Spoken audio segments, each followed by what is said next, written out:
Hey y'all. Hey y'all. Hey y'all. I don't know what's wrong with me today. I'm like really hyper today.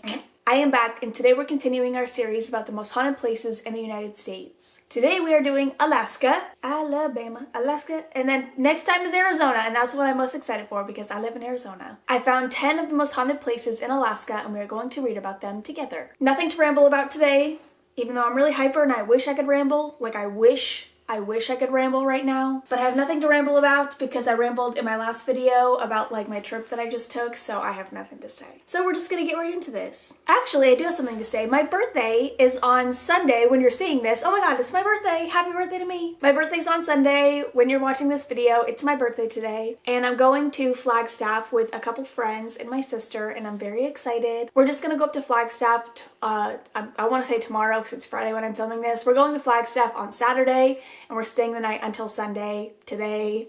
I hate talking about time frames when my videos go up. Never mind. But I am in Flagstaff for my birthday, and then I come home Sunday and I get to have dinner at my mom's house. So I'm having a very relaxed birthday, a very low-key birthday, but I am 26. And that means I get kicked off my parents' insurance, which means I'm gonna be a broke bitch. So please watch my videos because I need to afford health insurance now, which is something I have put off worrying about for a very long time, but it's now 2 days away from my birthday and I am worrying because I haven't even looked into getting insurance. So hopefully nothing bad happens to me. Hopefully, because I can't afford to go to the hospital. So that's that. Also, I lied. This is 9 places, not 10. This is 9 most haunted places in Alaska. But we're gonna get started now. The first place is the Baggage Towers in Whittier. Whittier in Alaska is not all that large, so almost all of its 215 residents live in Baggage Towers condominium. The 14-story tower also houses stores, churches, and public utilities. One of the ghosts who call Baggage Towers home is particularly fond of whistling as he strolls through the building, while another is more likely to be heard stomping up and down the stairs. On one occasion, the city manager actually woke up to hear rustling noises in his kitchen, but upon exploration, there was nobody there. Locals say that Baggage Towers are at their most frightening in the winter months, when heavy snowfall often clogs up the roads, leaving residents unable to leave. That is absolutely terrifying. I can imagine being stuck in a haunted condominium. And then this next place is called Fairbanks Memorial Hospital, and this is in Fairbanks. Reports say that whenever an infant patient is close to death, mysterious spirits appear in the nursery wing of the Fairbanks Hospital. Nurses from the hospital have suggested that these are angels sent to guide the children to the next life. They're generally perceived to be friendly spirits. Other strange phenomena include plunging temperatures and the sound of babies crying coming from empty rooms. And then this is the old Jesse Lee Home for Children in Seward. The Jesse Lee Home for Children is located in Seward and first opened in 1926. In its heyday, it would have been home to hundreds of orphans. However, the property suffered a massive amount of damage in 1964 during an earthquake, and allegedly several of the children were killed.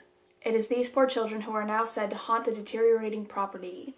Those who come to visit the building have reported feelings of dread and despair upon entering the building. It is also common for visitors to hear giggling children even though none are present. The sound of jump ropes and bouncing balls can often be heard as well. There are often small shadowy figures seen flitting past the windows as well, seen by those standing outside of the building. Update. Despite fundraising to restore the site, demolition of the house began November 4th, 2020. This is the Igloo City Hotel in Cantwell. The Igloo City Hotel sits abandoned on an isolated stretch of the Parks Highway in Cantwell, Alaska. It's distinctive in that it's shaped just like an igloo. That's actually really cool. It was built back in the 1970s, but the 4-story structure was never completed. It's not exactly clear why. Perhaps it failed to meet building codes, or maybe even the developer simply ran out of money. Whatever the reason, it ended up being abandoned and left to weather the harsh Alaskan elements. It's now alleged to be haunted, with many reports of seeing strange lights coming from inside the structure. There are also regular reports of a woman in white looking out of one of the windows. So far on this list, out of that's only 4 that I've read, but I would want to stay in Igloo City. I feel like that's like the coolest shit in the entire world, just a hotel that looks like an igloo. This is the Wendy Williamson Auditorium at the University of Alaska in Anchorage. Also, sorry if I mispronounce any of the city names. I'm not the smartest. Sorry. The Wendy Williamson Auditorium is just over 40 years old, so it's certainly not particularly old.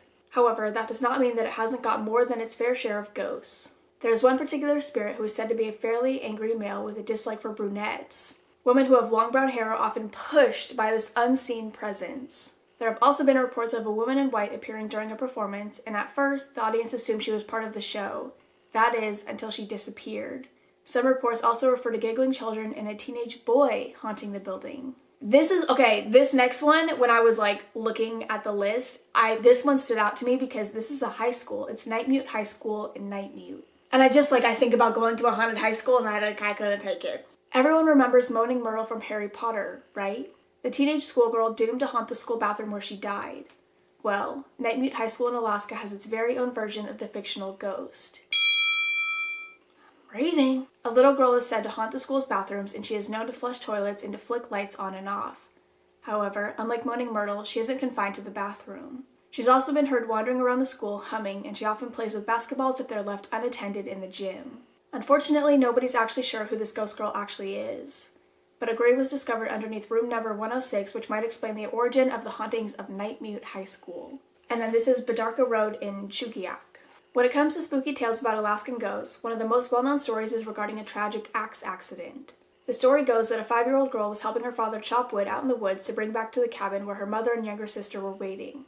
The dad is said to have embedded the axe into a tree to make sure the child did not fall on it, but when he turned his back, she decided to try and impress her daddy by pulling the axe out and chopping some wood on her own. However, her plan went horribly wrong and she ended up pulling the axe down on her own head, killing her instantly. Her father was understandably distraught and refused to leave his poor girl alone in the woods. He sat up there in the woods, cradling her lifeless body through the winter, eventually dying of hypothermia.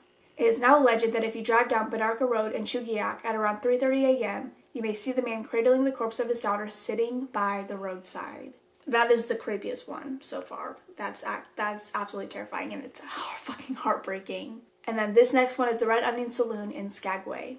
The Red Onion Saloon in Skagway was originally a brothel, but it has served various purposes over the years, including army barracks, I can't say that word, I keep saying barracks, army barracks, a bakery, a laundry, a union hall, a gift shop, and a television studio. These days you can take a guided tour of the property with tour guides dressed as madams of the era.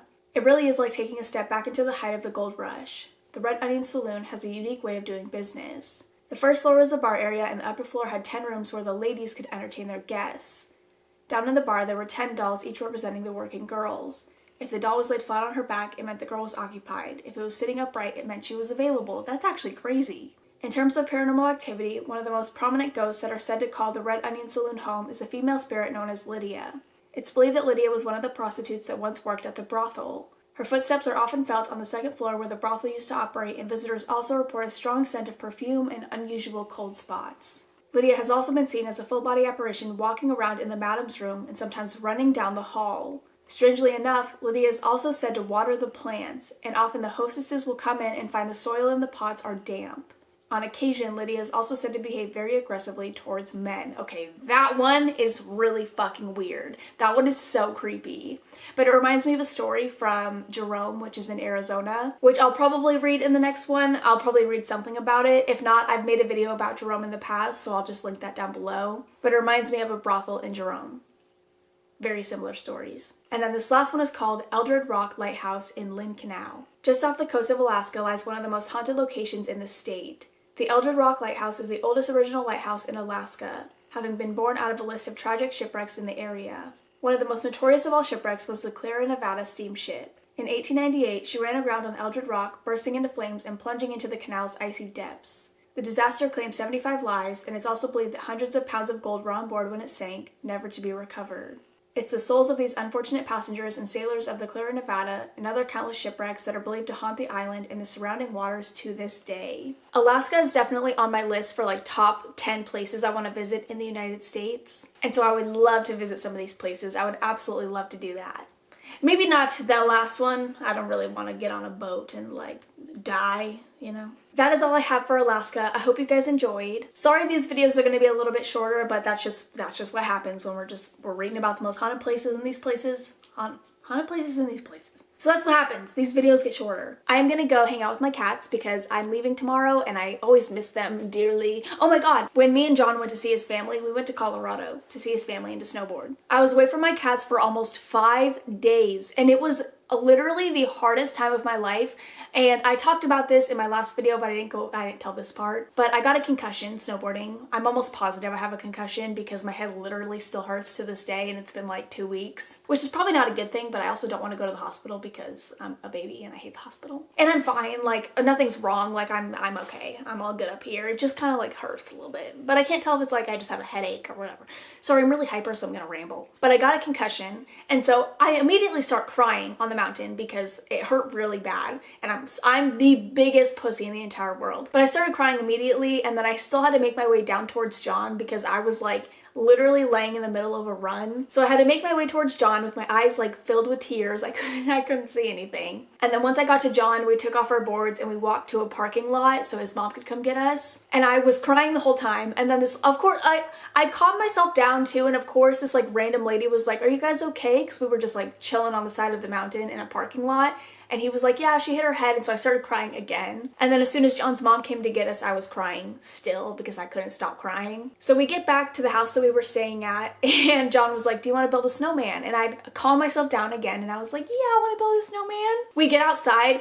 I start sobbing immediately, and I was like, "I want my cats." And John was like, "Oh my god." So I FaceTimed my brother so I could see my cats, but I was a wreck. Like, I was like, all I need right now are my cats and I will be perfectly fine. My head really hurts, but I just want to see my cats. And then I FaceTime my brother almost every day to see my cats, because I miss them a lot. And Nar got bit by something, and so he has a bald spot on the back of his head, and it freaked me out because my brother called me and he was like, "Did you know Nar has a bald spot?" And I was like, "What are you talking about?" And so he showed me, and it's just a little bald patch on the back of his head. And so when I got home, I examined it, and it looks like something bit him. And so I was looking it up, and it could have been a bug, it could have been a flea, but I don't think he has fleas because they're indoor cats, and if one of them has fleas, they would all have fleas, and I don't even know how they would get fleas. So I think it was like a spider or something that bit him, and he was probably allergic to the venom, and so he has a little bald spot on the back of his head. But he goes to the vet in like 2 days, so I'm gonna ask them about it. But I thought it was stress. I literally was like, oh my god, he's stressed because I'm not there, and so he's literally balding. Like, he misses me so much that he's balding. Oh my god,